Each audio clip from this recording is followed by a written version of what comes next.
So hello guys, आज है day 4 और आज के इस वाले वीडियो के अंदर आप लोग देखना कि कल तो नॉट वन करके जो आया था उसके अंदर अर्निंग वगैरह कुछ भी नहीं हुआ था।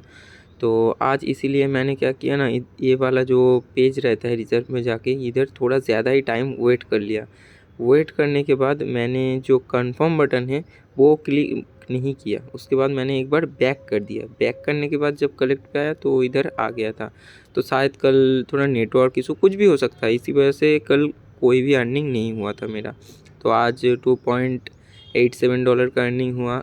जैसा रोज़ करता हूँ टेलीग्राम पे जाके मैंने ये वाला स्क्रीनशॉट विथ अपडेट कर दिया और टेलीग्राम चैनल का जो लिंक है वो आप लोगों को पिन कमेंट के अंदर मिल जाएगा। सो गाइस, आप लोग मिनिमम $50 से इधर इन्वेस्ट करके डेली अर्निंग कर सकते हो और इधर कैसे क्या करना है उसका सारा डिटेल्स मैंने टेलीग्राम के अंदर एक चैनल बना के लिंक भी दे दिया है, आप लोग जाके चेक कर लेना। ओके।